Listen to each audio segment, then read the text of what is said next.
I think I'm going to try without the mic. Can you hear me in the back? Let me try. Can you guys hear me in the back? Okay.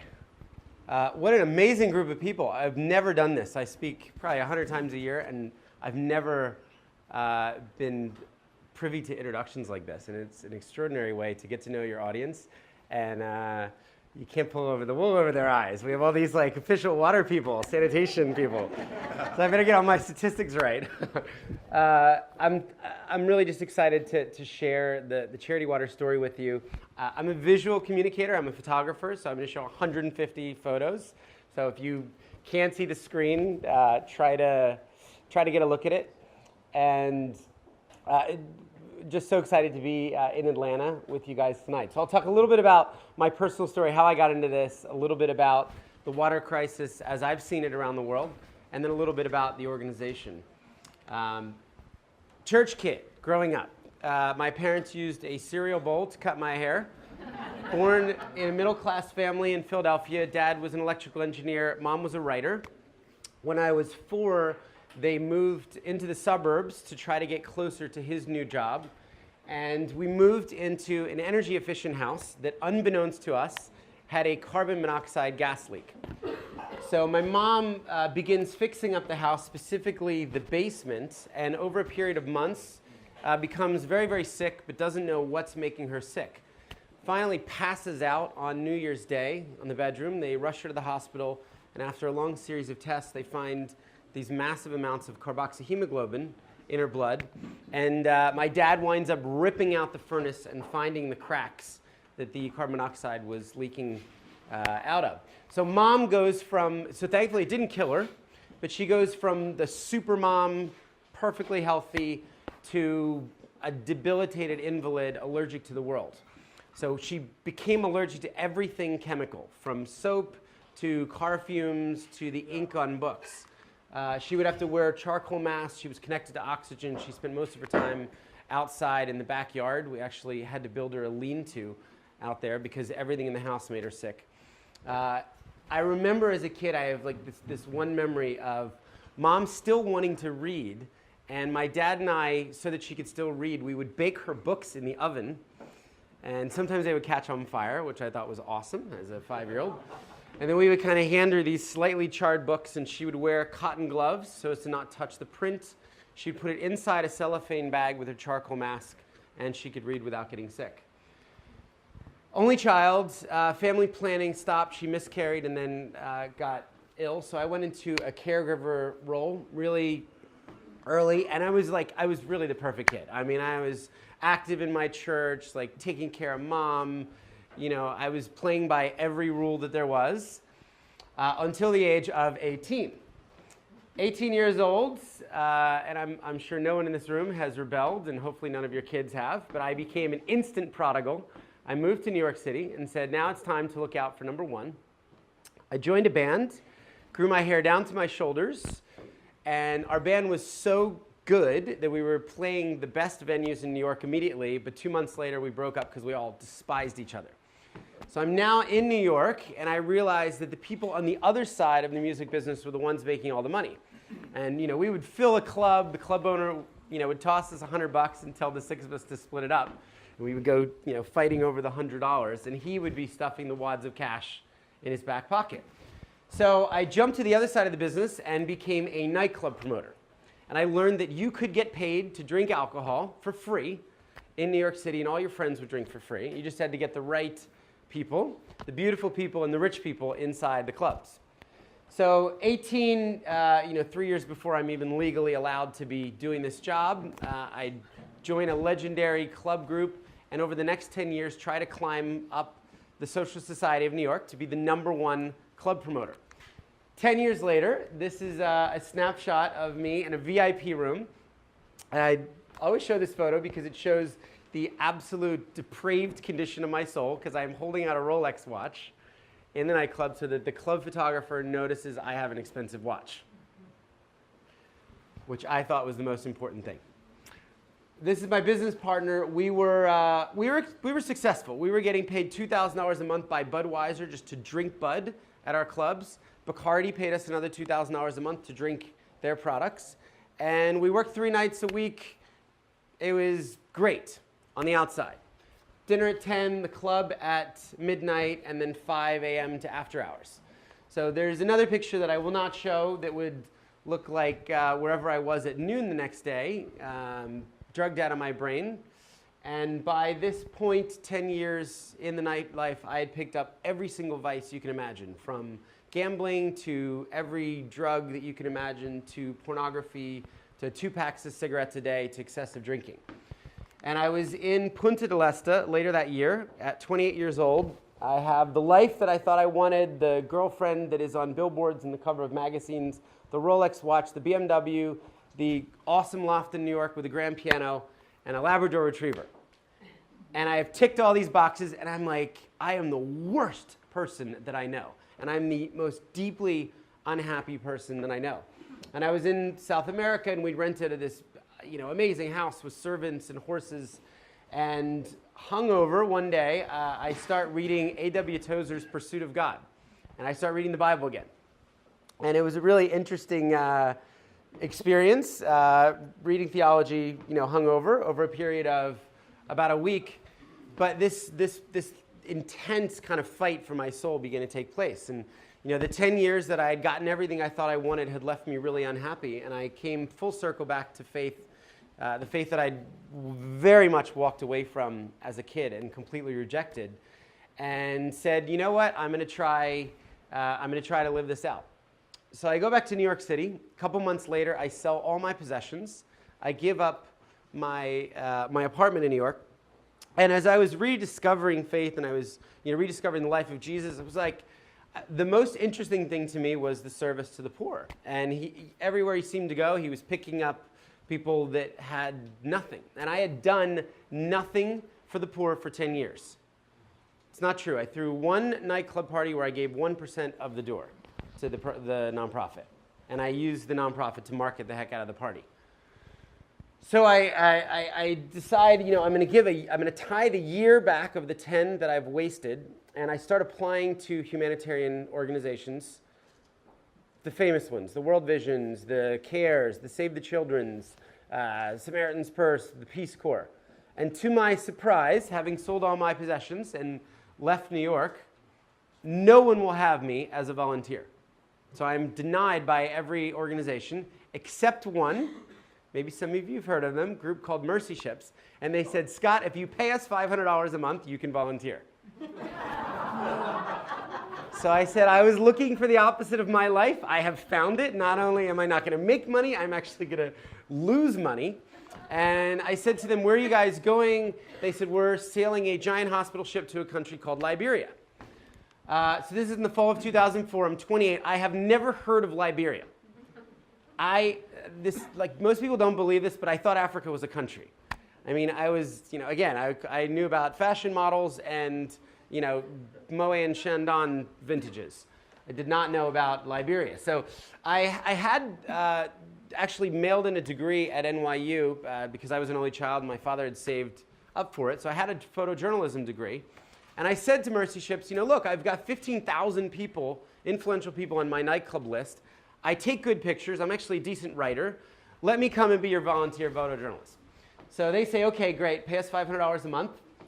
I leave New York fine. I join this hospital ship. So for those of you that don't know Mercy Ships, for 25 years, they had sailed this giant 522-foot yacht up and down the African coast with a very simple idea: bring the best doctors and surgeons in the world to people that cannot afford access to medical care. And amazing, talented doctors will fly in from Berlin, and instead of flying their families to the Caribbean, they fly to Monrovia, Liberia, operate for 3 weeks, and then go back to work. So I trade a giant apartment in New York for 200 square feet down by the waterline. I've got 2 roommates. I'm in bunk beds. I immediately start feeling sorry for myself because the conditions on the ship are not great, and there are cockroaches running around everywhere. And then I left the ship, and I saw how people were living in post-war Liberia. Typical apartment building. So Charles Taylor had decimated this country after 14 years. When we sailed in, the largest UN peacekeeping force anywhere previously deployed in the world was there, 14,000 blue hats. And the country had no public electricity, no running water, no sewage, and no mail. There was one doctor for 50,000 citizens. So when you got sick in this country, you were out of luck. Houses that were once beautiful just completely ruined. No roofs, no windows. So Mercy ships, before the ship sailed in, they flyered the country. A small advance team would post signs saying, if you've got a giant tumor, if a piece of your face is missing with flesh-eating disease, if you have been burned during the war, if you were born with a cleft lip or a cleft palate, turn up on this day, and maybe our doctors can help you for free.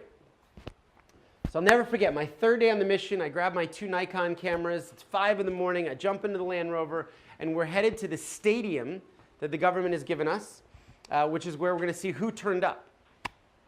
I know we have 1,500 surgery slots, and there are 5,000 plus people that have come for those slots. And that was like my first moment of just breaking. I just remember like weeping. I just started crying. Realizing that over 3,000 people were going to be sent home who had come with hope. Learning that some of them had actually walked a month. They'd walked from other countries as the news of the ship had spread. First child that I have to photograph, and I learned what my job is actually going to be like, was this boy named Alfred. So his mom had camped out on the front of the stadium a couple days earlier. She showed me a picture of Alfred at 10 years old, 4 years previous. Completely healthy child. Benign tumor starts growing in amelia-blastoma. 4 years later, he's suffocating to death on his own face, about to die. So I meet Alfred, run in the corner, start crying again. And I'm like, I don't think I can do this. I'd signed up for a year, and I had never seen anything like this in my life. So the chief medical officer comes over, kind of kicks me in the butt and says, I thought you were from New York. New Yorkers are supposed to be tough. Plus, you signed up for a year, get back and do your job, and you're going to see so much worse than this. So get used to it, but we're here to help, and we're actually going to be able to help Alfred. So I managed to get through the next 2 days of patient screening, and he invited me to scrub up and watch Alfred's surgery a couple days later. So I did, and it was amazing. They just cut this tumor out, they threw it in the bin, and then they said a week later, why don't you take him home? Why don't you drive him home to his village and see what it's like when a kid that has been written off for dead is accepted back into the village. And it was an amazing experience. Hundreds of people came out to welcome him, and I got to watch him heal. So this was obviously a life-changing experience. It was during that time, so I do a year in Liberia, then I sign up for a second tour, and because I didn't know what else was next. And my second tour, I start learning that some of this disease is connected to water, or so the doctors and surgeons were telling me. So I go out into the villages, and I feel so fortunate that Mercy Ships, although it was a giant medical operation, had allocated a little bit of money for one volunteer named Leif from Colorado to go and work in the villages, and he was working on water. So he would drive me out into these rural communities, and he would show me the swamps and the ponds and the rivers that people were drinking. And I remember thinking, there is no way that you're going to tell me people were actually drinking this water. I wouldn't let my dog drink this water. I was selling $10 bottles of Voss water in nightclubs. And sure enough, kids would come out, they would fill up their buckets, they would drink the water, and then they would take it back to their families. So I would be talking about this with the doctors, and they were unwilling to kind of directly correlate tumors, although they were correlating trachoma with some of the dirty water that people were washing their face with. So this guy was working with the local communities. He was tapping into the clean groundwater. Liberia has tons and tons of clean groundwater. And then he would take me back a couple months later, and I could see the well built and see the same girl who was getting water from a swamp drinking clean water. So kind of two things are going on. A year of medical procedures, and then my second year, I start seeing this one guy who is literally helping thousands of people in the rural communities, far more people than we were operating on for a fraction of the cost, and said maybe he's addressing the question behind the question of some of this disease. Maybe instead of doing $2,000, $3,000 surgeries, we should be focused on helping people get the most basic need for health, water and sanitation. So I come back to New York City. Now, for those of you who wonder, I gave up all of my vices before I got on the hospital ship. I went out with a bang. I got stupidly drunk before I walked up the gangway. But that was it. I never smoked again. I quit every single thing and said, I've got to be all in, and my life has to be as extreme as it was before. So my friends don't recognize me in New York. They're like, hey, you coming back to the party? And all I want to do is show them pictures of tumors and dirty water. So I remember this one moment, I was in a DJ booth at like 3 in the morning, and this guy is like, dude, get out. You are killing my buzz. I'll give you money. Just get out of the DJ booth. Like, I don't want to see this stuff right now.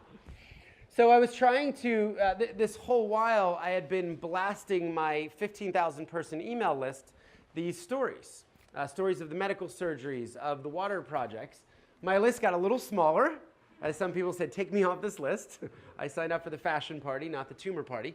And then I also realized that some people began to give money, and they began to volunteer with Mercy Ships. And I realized the power of communicating through video, through stories, the power of communicating in real time to move people towards generosity and compassion. And I became really, really interested in some of those stories. So I'd seen lots of problems in my 2 years in Liberia and then later Benin. But I just kept coming back to, that I heard a preacher once talk about like a holy discontent, like that thing that you just say, it's not all right, like, not okay on my watch. And that was just seeing kids drink nasty water. Maybe I had a personal connection to it because I used to sell $10 bottles of water. I never had to drink dirty water in my entire life because of where I was born. And I learned that at the time 1 billion people had never had access to clean water even once. So that's where the idea for Charity Water was born about 7 years ago. I'll talk a little bit about the water crisis, but again, through people that I have met and not through statistics. The top level stat now is about 800 million people, about 780 to 800 million people in the world that don't have access to water. I have no idea what that number means. I don't think in terms of big numbers. But over the last 7 years, I've had the opportunity of meeting tens of thousands of those people. So if you were to come with me to rural Rwanda, you'd meet kids like John Bosco, and you would see the source of drinking water that he's using for his entire family. It's the only water he has known his entire life. There is no water project anywhere near his village. Ethiopia, you'd see families sharing water sources, just open wells with their cattle. Fecally contaminated sources of water. We have the disease people, so lots and lots of diseases that are associated with the water. Some you've heard of, like cholera, trachoma was mentioned earlier. I had never heard of schistosomiasis or schistosoma before. I learned that over 200 million people were infected with worms or parasites crawling around in their body because of the water or the lack of sanitation. And I wanted to see what that looked like. So I met this kid in Kenya, and she was drinking water from a river, the Molo River. And every time she would drink, she would vomit on her shirt. And then she would drink a little more and she would throw up. I watched in horror with a few people and eventually took the water from her and promised to help the village. But I actually wanted to know, what's in the water? What is making her so sick? So I kind of brought it back through customs. I gave it to a lab in New York City, and they put it under a microscope, and they made me a video of her water, which was alive. And they said, we're not experts on all the different kinds of bilharzias and amoebas, but no child should be drinking water that is replicating before our eyes. Go and stop that. I learned that leeches were a huge problem throughout the developing world. Something in a million years I had never associated drinking water with leeches, but community after community would hold out their hands. They would say, big leeches are not a problem. We're good at filtering them out, but sometimes the little leeches will get through the cloth, they'll get through the scarves that our women use to filter the water, and they like to crawl up to the back of the throat.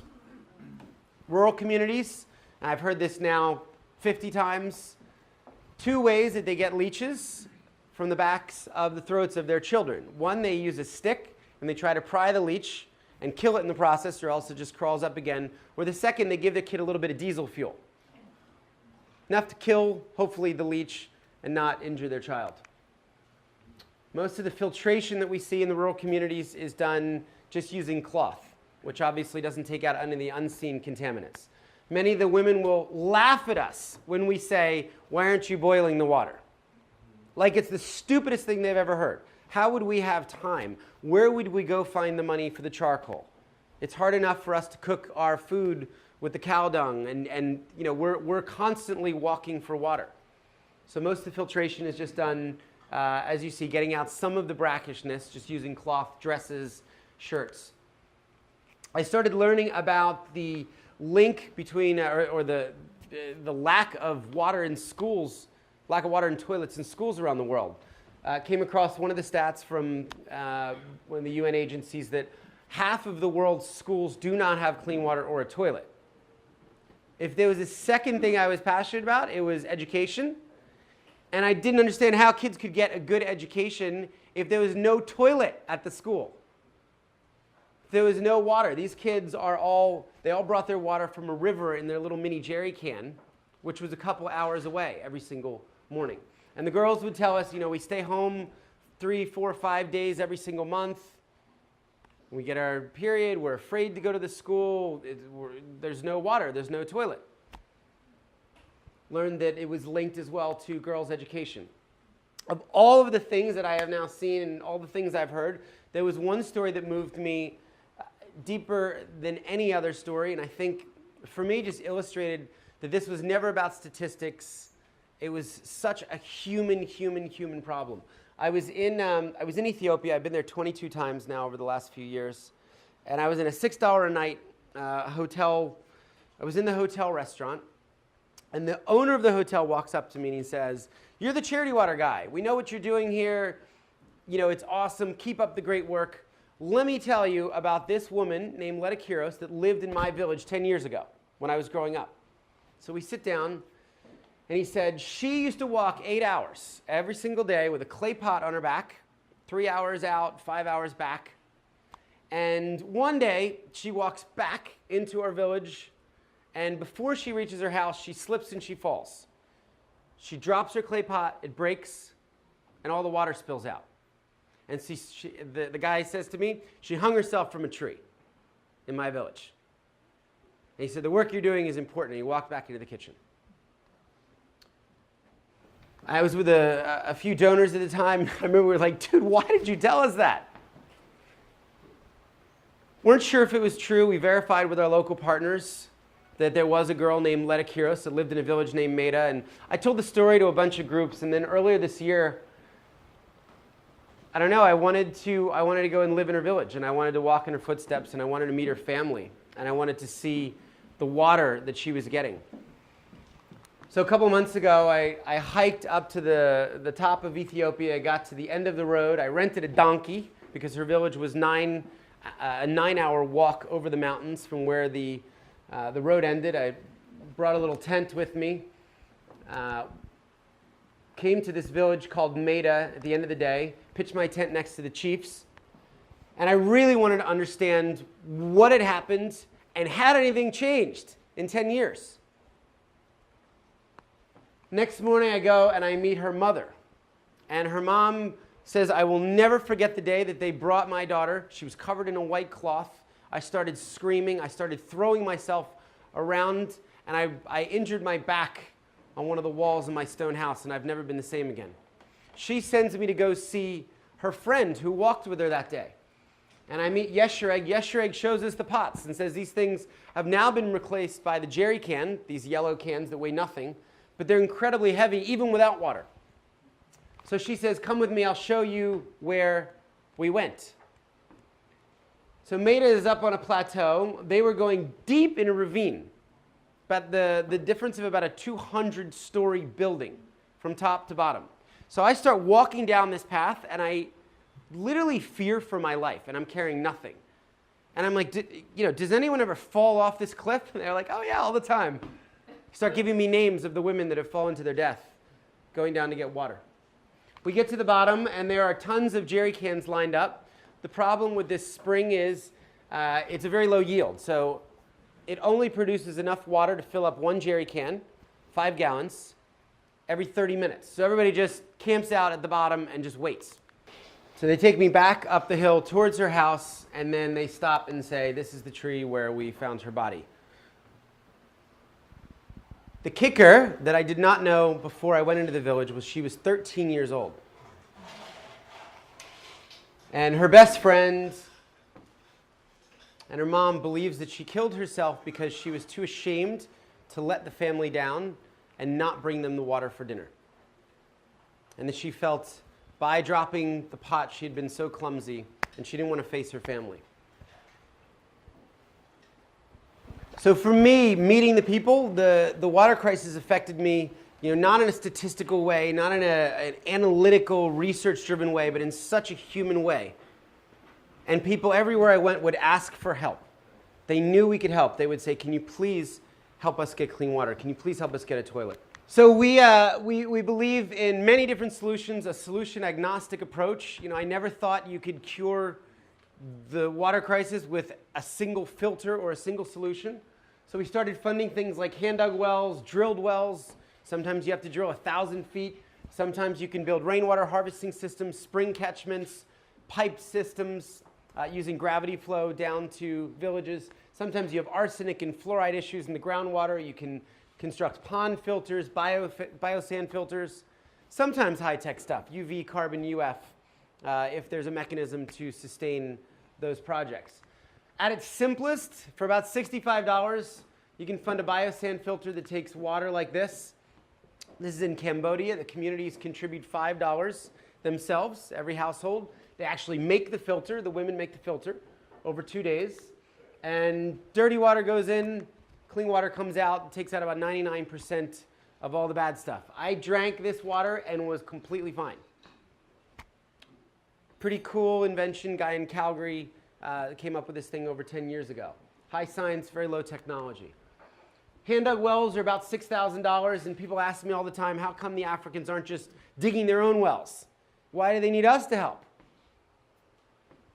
This photo, I think, illustrates at least what I've found over the last 7 years. This is a great moment. They've been digging for a couple months, and there's water coming in at his feet. But for this well to be sustainable throughout the dry season, you have to go another 20 feet deep, which requires a couple $1,000 dewatering pump and a couple $1,000 generator. These communities are living on 50 cents a day per person, sometimes even less. And they don't have access to the equipment. So we saw communities more than willing to contribute the labor under the skilled engineering help and some of the supplies. Concrete culverts are made in a typical hand-dug well. These are put on top of each other so it doesn't collapse over time. And then for about $10,000, you can drill, and you've got about $1 million of drilling gear. You've got the rig, you've got compressors, you've got local skilled drillers, you have hydrologists, and it's awesome. I don't know if any of you have ever been in a village that got clean water for the first time, but when they flush the well, sometimes the celebrations go on for days. Communities often define their village history as before the water and after the water. This was at a school, a place called Abanea. We actually got 6 liters per second out of this $10,000 borehole. Wound up removing the hand pump, putting in a solar system that now serves a couple thousand people, including the schools, and an 8-bank latrine for girls and an 8-bank latrine for the boys. It's just an amazing moment. It never, ever, ever gets old. And we just saw that water, we say at Charity Water, water changes everything. We saw it had a transformative effect on communities when water, sanitation, and hygiene was done correctly, when the projects were sustainable. Kids obviously were healthier when they were not drinking water with leeches or with worms in it. But as someone said earlier, what we learned was it really impacted the women. Unfortunately, the men never seemed to get water. They didn't even know where the women were getting water. Best case scenario, they were farming. Worst case scenario, they were sitting under the trees drinking while the women were walking 8 hours, cooking for them, and taking care of the kids. So the women would tell us amazing stories. 2 themes kind of emerged over the last 7 years. One, we use this extra time and we start small businesses. We'll sell rice at the market. We'll sell peanuts. We can earn a little extra money that they often hid from their husbands so they wouldn't drink it away. And others just said, we're better mothers. We spend more time with our families.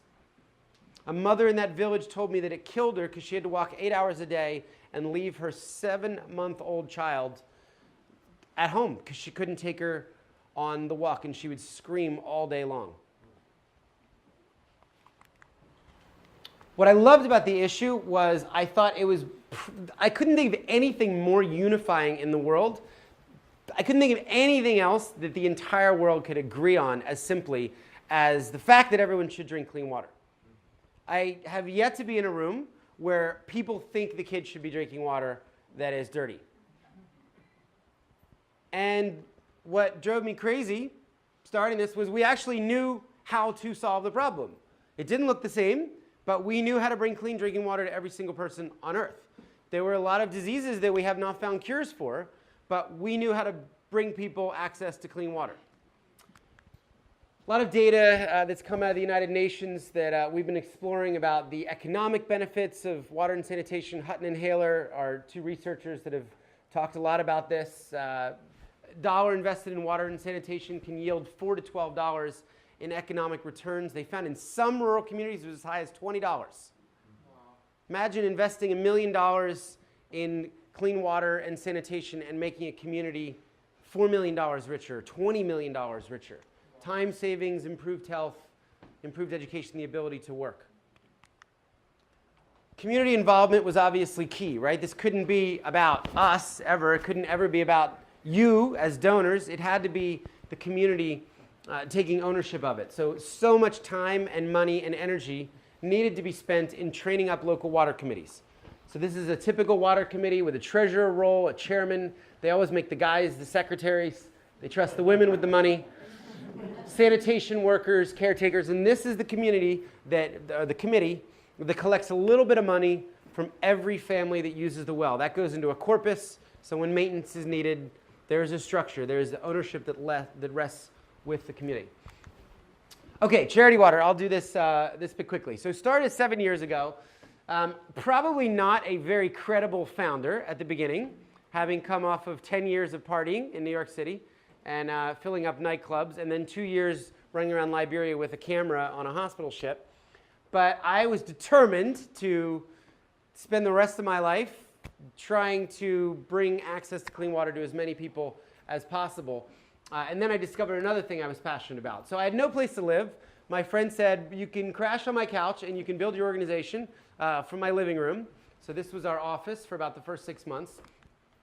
And I knew I wanted to try and see an end to the water crisis in my lifetime. I was 30, so I was going to hopefully have 40-some years to throw at this and hopefully create a world where my kids and my grandkids did not have to see pictures of children drinking water with worms or leeches or throwing up on themselves because they were drinking from rivers.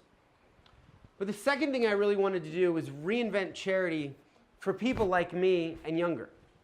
And I'll talk a little bit about this. Throughout the time with Mercy Ships, throughout the time that I came back and started trying to get people engaged in this cause, I learned that there was a massive, massive lack of trust in charity. I would hear the black hole of charity time and time again from people my age and younger. And everybody seemed to have a horror story of some bad actor charity who had run off with all the money, or some CEO who had hired his brothers and cousins and nephews, and only 5% of the money actually went to the mission. CNN, spends a week every year. Anderson Cooper runs around chasing people who slam doors in his face and say, we won't talk to you. Everybody seemed to have a horror story. And I realized that people weren't giving because they didn't trust charities, or at least they were using that as an excuse. And I also realized that there were no really exciting charities that people like me, there was no Apple, there was no Nike, there were no amazing brands. There were these big, kind of boring charities. There were safe charities.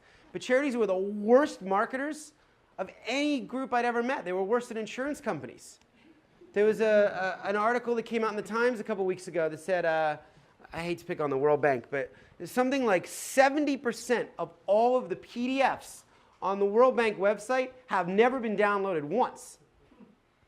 And charities communicate in words and 100-page reports. And nobody wanted to read that, especially no one, my generation or younger. So I thought, there is, I love the true meaning of charity is love. Caritas in Latin just means to help people in need.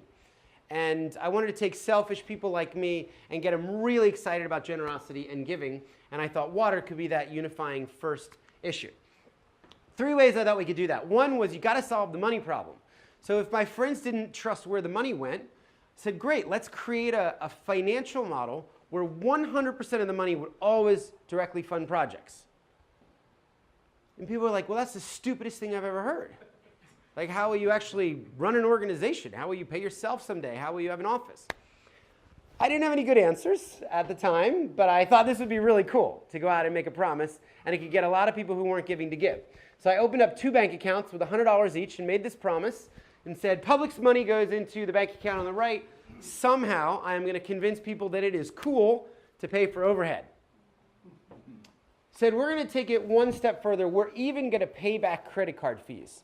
So if someone made a $10,000 donation and Amex took their $400 off the top, we would separately raise the $400 and send all 10 grand to the field.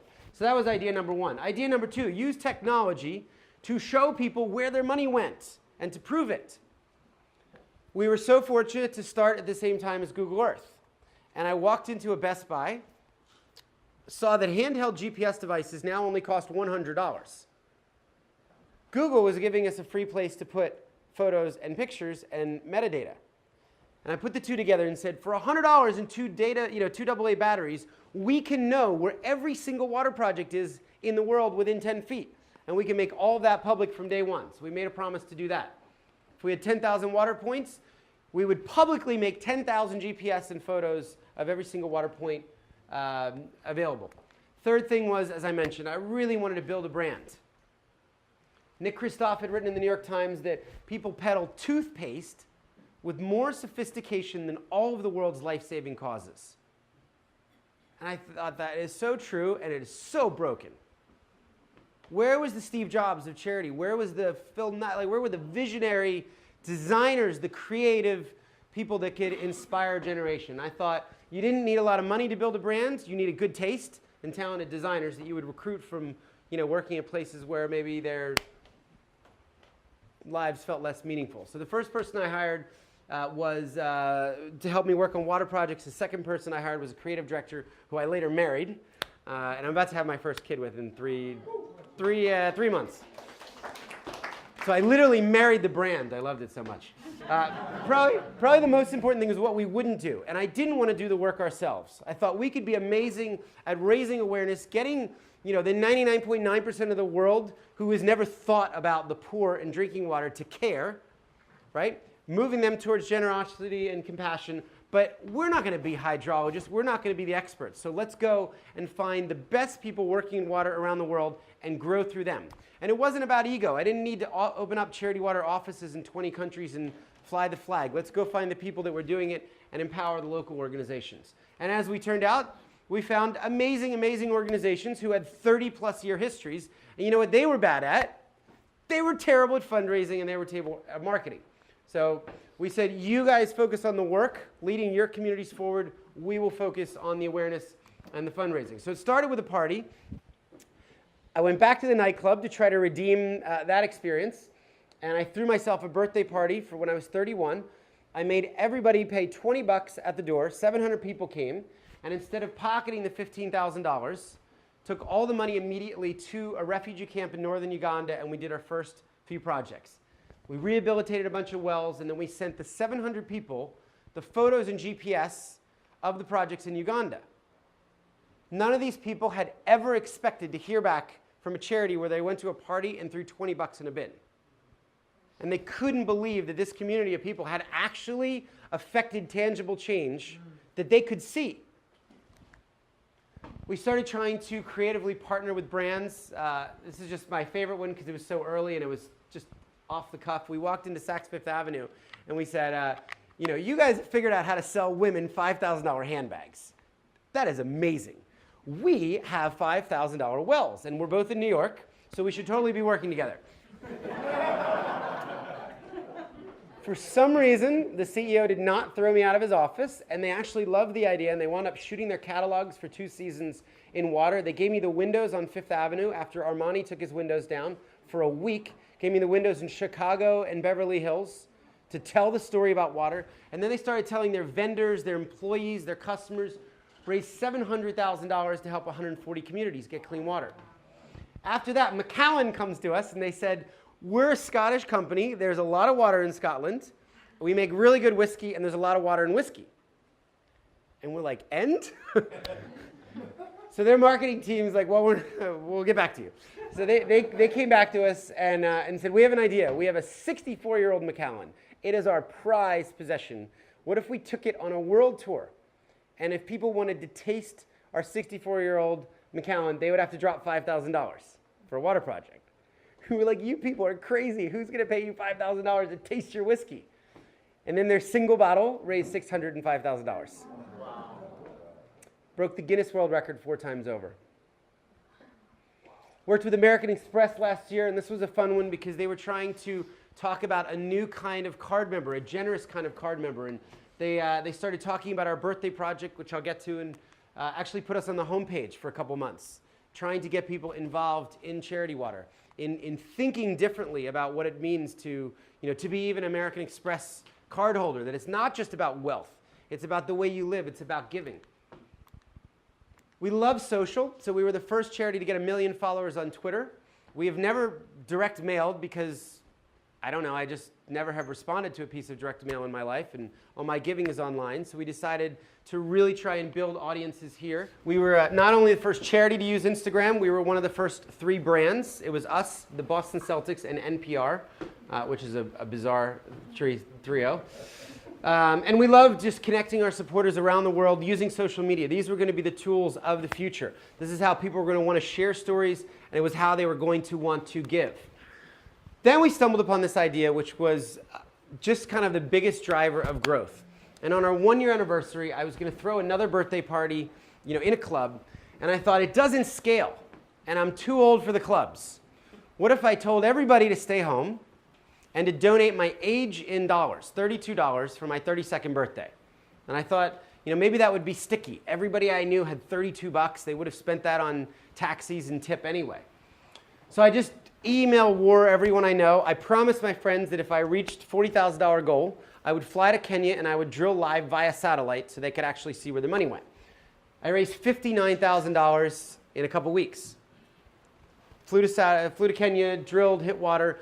And then we realized, man, this is a bigger idea than just my birthday. Everybody has a birthday, and nobody needs any more junk. Nobody needs an iTunes gift card. Nobody needs a handbag or a purse or a pair of socks or a wallet. So this 7-year-old kid in Austin says, I'll give on my 7th birthday, starts knocking on doors, asking for $7, and he raises $22,000. We're like, wow, we're really onto something. So it just starts taking off. People in sports, Tony Hawk gave up his birthday. People in fashion, Angela Ahrendts, who's now moved over to Apple, sent out one email, raised $100,000 from her community. Through Hollywood, Will and Jada Smith not only gave up their birthdays, but they challenged their fans to give up birthdays, wound up raising about $1 million through that and actually coming with us to see the impact that they'd made in Ethiopia in person. But most of the money was raised by normal people, not famous people, not rich people. Kids like Lori giving up his 6th, Maggie Moran giving up her 16th, Nona Ween giving up her 89th birthday. And we realized there were so many beautiful layers to this. Nona in her mission statement realizes that she's double the life expectancy in so many of these countries where we're working. And she wanted to use her birthday to make that possible so people could have more birthdays. Started taking off. Some people are like, my birthday's 10 months from now. I need to do something right now. What can I do? And people began to climb mountains, trying to raise $1 a foot. I had people skydive for Charity Water. People gave up wedding gifts, gave up honeymoons. We had a couple send in $10,000 and say, we saved up for our honeymoon, but we've decided not to go. And we want to begin our marriage with an act of generosity and give a community clean water. People have biked across the United States. These guys turned up in our office at the end of last year, and we're like, we're here. People sailed across the Atlantic Ocean. 4 or 5 people now have walked across America in solidarity, the millions of people walking every single day for water. Riley's one of my favorites. She ate rice and beans for a month. And we realized that this had a profound effect on kids, too, who just seemed to get it. In her hands, it's a little hard to see, but her mom sent us this picture, and we said, what's she holding? Well, her mom said, Riley went on your website and learned that 4,500 kids die every day of bad water, and she wanted to know how big that number was. So she asked me for pen and paper, and she started writing 4,500 lines down. It took her a couple days to finish. Most of the stories were happy. I can't talk about our fundraisers without just ending with one amazing, amazing story that some of you may have heard of, the story of Rachel Beckwith. Rachel went to a church in Seattle called Ace Lake that had raised $700,000 for the organization. I went out there to speak at a bunch of services to thank them. Rachel's in the audience. At the end, I said, look, everybody here could give up their birthday. And she decides to give up her 9th birthday. She sets a fundraising goal of $300. She falls a little short and raises $220. I was in the Central African Republic at the time of her birthday. I flew back, landed in New York, and got a text from her pastor saying Rachel's been killed in a terrible car crash. And the family would like to open up her campaign and honor her last wish, which was for kids to get clean water. And that was more important than her gifts. And he said, my church is going to blow this thing up. So he gets everybody in the church to donate $9. Her campaign goes over $100,000. The Seattle community gets wind of this. Campaign goes over $300,000. And then it starts spreading around the world. And people in India start donating. People in Asia start donating. People in Africa start donating. Writing notes like, I go to school in Kenya and I heard that you cared more about us to have clean water than your own gifts. Here's a $9 donation. She wound up raising over $1 million. So I met her mom for the first time, single mom, and she was in New York. She wanted to do a couple of the morning shows just to talk about her daughter's legacy. And the first thing I thought of when I saw her mom, I just blurted out, you have to spend the 1-year anniversary of Rachel's death with me in Ethiopia, meeting some of the people that your daughter has helped. And she starts crying, and I start crying, and she said, I'd love to go. Can I bring Rachel's grandparents? So that trip happened a while ago, and we made a video really just to honor Rachel's legacy and the impact of her vision. So I'll share that video, and then I'll start to wind down.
And we're about to go see some of Rachel's wells.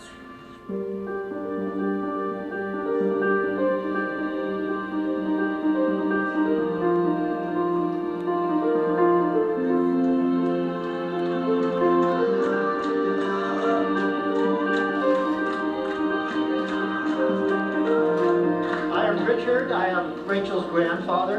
I really wish Rachel could be here today. Because first of all, Rachel would think that this is probably the neatest thing she'd ever seen in her entire life.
family, our church, where we are from, we greatly love Rachel and continue to love her family.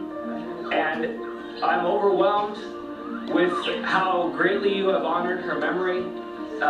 So please receive my most deepest and heartfelt thanks. You've done us a great honor today, so thank you.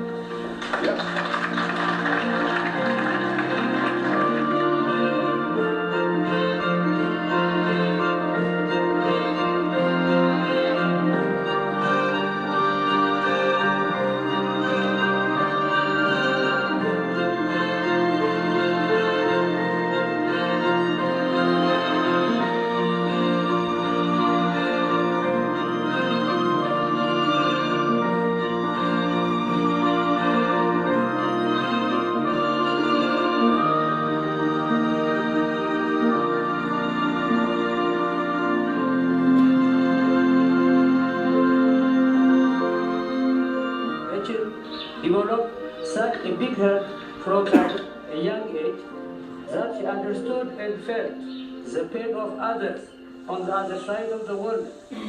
To give up her birthday present so that other children can improve their lives is the most beautiful gift a person can give.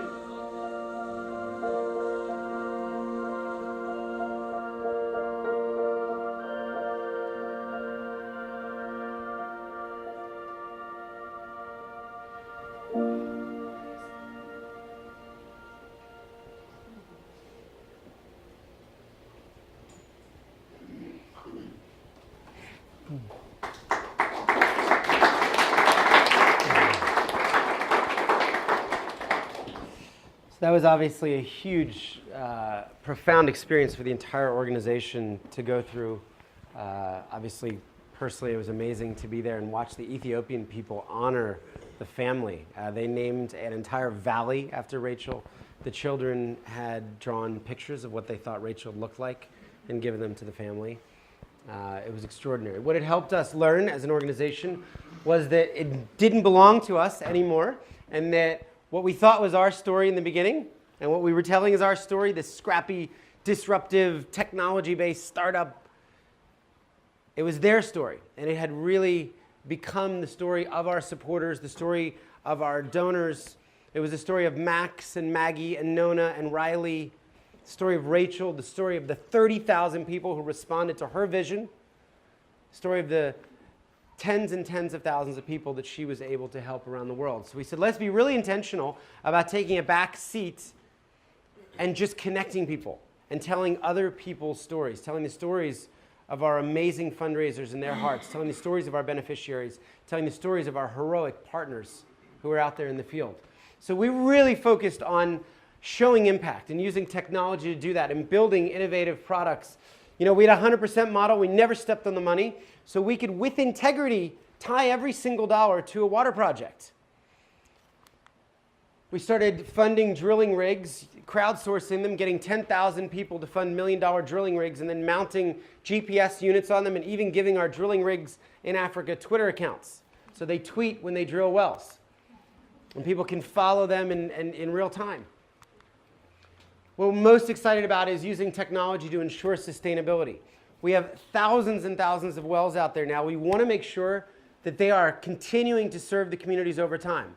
A couple years ago, we went to Google and said, would you guys consider giving us $5 million to try to develop a $100 remote sensor that we could put in these rural villages, we could backfit our projects, and it could either communicate the flow rate via satellite or through GSM.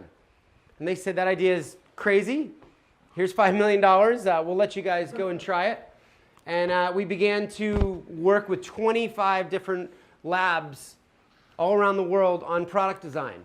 At the same time, we started to train local entrepreneurs, almost set up geek squads, or Apple Care units would probably be the closest thing, who could go and respond to the data should the community be unable to make a small fix. So we had a lot of busted pilots. You get the idea here, but this one did not work. We were trying to use a solar unit. But just a few weeks ago, just 4 weeks ago, we got our first working prototype installed on an AfriDev pump in rural Ethiopia. and it has been chirping the data, which is amazing, to pull out my smartphone and actually see exactly how many jerry cans a community is taking in the middle of nowhere. And our goal is to have 4,000 of these installed over the next 12 months, and then hopefully share this information with other implementing organizations and even governments. We launched a new product called the Pipeline, which is raising money separately for these repair teams and for innovations like this. So in 7 years, a lot of this stuff has worked. We raised about $125 million from a cold start. And that's not a lot of money to a lot of the people in this room and the foundations that you're all a part of. But we've really done that the hard way. We've gotten over 500,000 donors involved. Wow. And the average donation size is very small. Most importantly for us, we've been able to turn into clean water for 4.1 million people around the world in 21 different countries, so over 11,430 communities. Every single point, we know where it is within 10 feet. And now we're going to go back and install sensors. And you can see it's a big footprint in Africa, but also in India, Southeast Asia, Central and South America. Last year, we almost gave 1 million people clean water, 999,867. Wow. So you can tell we don't fudge the numbers. But as I told my team, look, guys, we helped 2,700 people get clean water every single day. Yeah. You went to bed for 8 hours every day last year, and when you woke up, 900 people got clean water. Because you've decided to give your time and your talent to this work. And recently, we've seen people leaving companies like Google, like Twitter, like Zynga, like Adobe, to come and work on this issue and continue to build the movement. So it's been a growth story. We averaged 90% growth over the first 5 years, raised $36 million last year. This year's goal is $60 million. And as we look ahead, we're really focused on scale. 4 million people is a lot. 800 million people is a lot. We're at the very beginning of this journey, and we want to go faster. We want to get more people involved, and we want to continue to help even more people. So just in final closing, if you're wondering how you might help, first of all, everybody could give up your birthday. It's an amazing experience. You'd be surprised how well it works. The average person raises $1,000 from 13 of their friends. I know this is not an average group, but it's an incredibly simple idea, and people love to get behind it. You could support water projects. Again, 100% of the money goes to different projects, everything from $65 filters to massive spring protection systems. I have colleagues Maria and Lauren who are here and know exactly what the needs are in the different countries at the moment. And then finally, there's this program that Ross mentioned called The Well. So you may be wondering, how do you give away 100% of the money? Well, we have 90 very visionary people who actually think overhead is cool. And they all give to support the incredible staff and operations of the organization, making it possible for 500,000 people to give in a very pure way. We call that program The Well. It supports the 100% model. And we really look at it as the investors, really the backers of Charity Waters. They're our insiders. And they are some of the most extraordinary people from around the world. People from technology, like the founders of Facebook, the founders of Twitter, the founders of Spotify, people from Google, the founders of WordPress, people from business and finance, from venture capitalist firms, from American Express, entrepreneurs, just a really incredibly talented group of people, even some people from sports and entertainment. Actors, some of you guys probably know Matt Hasselbeck from the Colts. Unbelievable people. So it's a group. They support our team in New York. Right now we're about 65 full-time, 20 interns, and we raise money to keep 1,600 people working in 20 different countries. So right now there are 1,600 people working on Charity Water projects, but they're not wearing our t-shirts. They're not flying our flags, and we're okay with that. We're trying to grow our partner organizations to make them stronger. We have an awesome office. Almost everything is donated, but if you come visit us in New York, and you are all welcome, you will think you walked into a startup. It's not your parents' charity. It's not your grandparents' charity. It's a very, very young group of incredibly smart people who are crunching data, who know their way around social media and are really building a movement, and also know how to have fun as well. So if you're interested in that, it's a 3-year giving program. We have people giving at levels that start about $60,000 a year all the way up to a couple $1 million a year. So you could give up your birthday, you could get involved with water projects, or you could ask us for more information about this program. So I know it's been long. Thank you so much for letting me kind of shout at you for this long and for giving so much of your evening. And we'd love to work with you guys.